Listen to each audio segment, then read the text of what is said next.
assist, and that's a pretty easy motion for you to do so, right? But doesn't have nice flat hands, nothing's pinchy, nothing's crabby. I'm not grabbing an extremity or anything like that. Let's say she has sternopropulsion. Okay, so she can't do this motion. She's not allowed to pull with the bed. What do you think you would instruct your patient to do so she doesn't use her arms? Exactly. So I said so sometimes I give them a pillow. I want you to hug the pillow this whole time. Or if they're a good obedient patient, just say keep your arms across or down at your waist here. Just keep them crossed so we can't use those. And then how do you think you're going to get her over if she can't use her arms?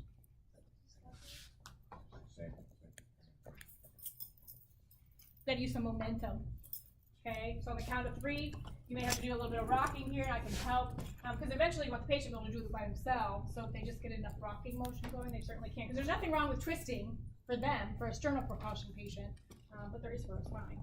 So you can kind of get that going. So on the count of 3, so you can kind of rock yourself over to your side. Ready, 1, 2, 3, rock, rock, rock. And so they may get more momentum going that way. Rolling all the way to their stomach. It's not really something you hardly ever do, but there might be a time you want to get them in prone, or maybe they're stuck in prone and you're trying to get them out. What are some safety considerations you need to worry about if you get them all the way to their stomach? I definitely need lines, because now, it's going to be in the wrong place. Their right arm is now going to be on the left side, or what have you. Right? What else do you worry about on the bed? Rolling up. Falling up. Falling off, absolutely. Okay, so the rule of them coming towards you, but they're going to have to start really far over there. She's going to have to roll to her side first, and then keep on rolling onto her stomach. Okay, if they're going to roll, you have to worry about their arm getting caught underneath them and things like that.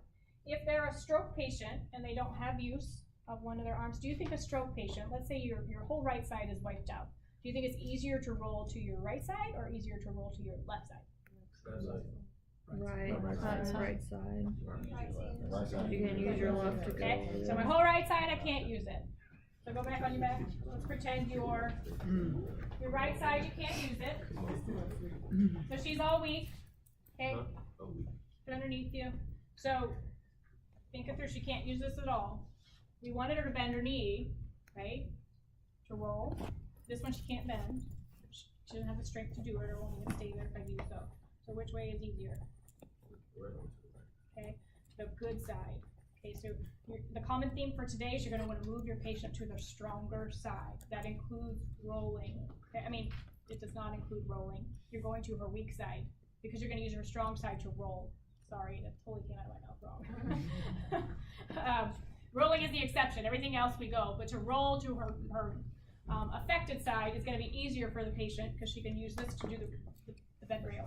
Okay, and she can push with this extremity. Things you need to worry about for a stroke patient if they can't use this arm is if it gets caught here and it's stuck there. Let's say they can't feel it because they have no sensation there either. If they're rolling to their side, you want to make sure that they don't roll on to that arm. So what do you think a good way is to maybe fix that or prevent that from happening? Have their arm. Exactly. So move their arm out to the side first. Let's say I don't want you to roll over this arm, so we're going to kick it out to the side just a little bit. And then just swallow my gum. So right to the middle of my throat, down it went. Teach me for how to go. Heimlich me. And so, what do we feel about the leg? Do we need to do anything with the leg, the hemiparetic leg? Maybe Move it back. move it back. Play it by ear. Yeah. It's not a lot of issues that you're going to have to worry about going to this side. Now, let's say we needed to roll to the other side. How would we make that happen? Because there's going to be times where you can't control which side of the bed you need to get out, and the patient may need to get out on either side of the bed at home. How about rolling for a stroke patient? Again, with the weak right side, but now we got to get up on the left side of the bed. Do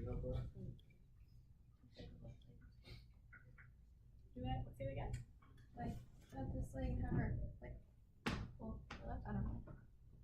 Show me. Oh, what are you thinking? It's tricky. If they're a dense hemi and have no motion on that side, they can get there. But what can they use? So using this arm to help lift yourself and then I guess this one. Good. And then just you pull and have her pull herself with her arm this way. So keep the side as dense as you feel, just as weak as you can to try it. Like Follow her perfect. directions. You did that And really, then- and you then did that you- really well. That was probably too good. But what do you need to worry about in this situation? So yeah, I would definitely tell her to grab the bed rail with the side and pull. So you're gonna try to pull yourself over to the side. And same thing if they turn their head, the body will follow. But what do you want to do about the leg? I guess you got You I'd could. say I mean, you could definitely. I mean, all of these situations you can help wherever you want to. But what do you think? How do you think the patient could maybe manage moving this leg around themselves? With their other leg? Exactly. So you can actually have them use this side to do the other ones. So if you cross your legs over, I know she can't do this, but she can certainly maneuver. Try to maneuver this foot underneath this ankle. There you go.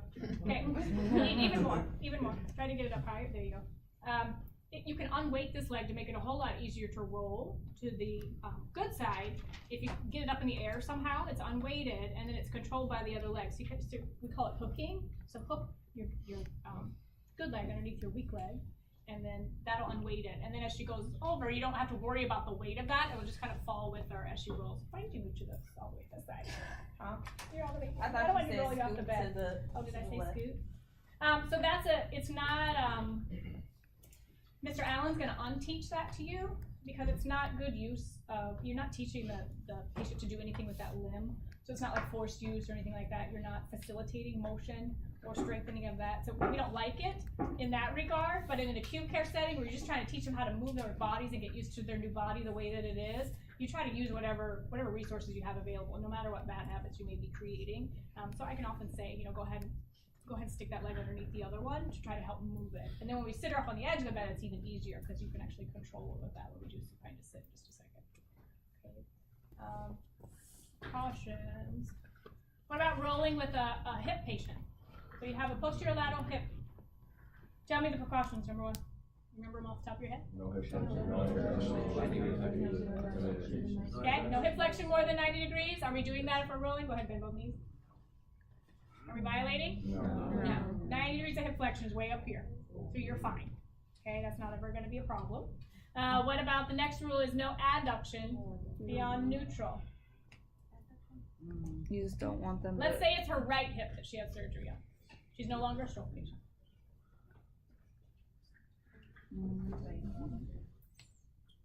Let's roll, but we're talking about for rolling. We worry about any for rolling. Did When you you see put a- anything just happen? It goes in. What happened there? So you would Okay, put a we pillow adducted. between their legs. So how can we prevent that? A pillow between Okay, their the legs. easiest way is a pillow between the knees. Ethan, in one of those cabinets, it's either the Thorax cabinet or it's the one next to it where it says modalities. There's a giant yellow wedge pillow. It looks like a big old wedge of cheese. It might be blue. I don't know if it's blue or yellow. See if you can dig and find it. You get the gold star if you get it. But the easiest way is the next pillow. The easiest way is, Miss Anderson, I don't want you to let this hip fall towards the other one, so you're gonna have to keep your legs separated, your knees separated as we do this, as you roll to your side. Same thing, go ahead and grab that rail there. You're gonna roll as a unit, but I don't want that knee to drop. Okay, so you just keep a pillow between their knees to prevent that adduction. So that's an easy fix for hip patients. And then internal external rotation, the pillow will help with that too. Okay. Do you hold Do you see it? If it's a thin pillow like that one? You can, yeah, because it depends on your patient and how low-legged or whatever they might be. Jeff, you'll see how big this other thing is in just a second. Is it this way? Actually, a strap, it's foam. Huh?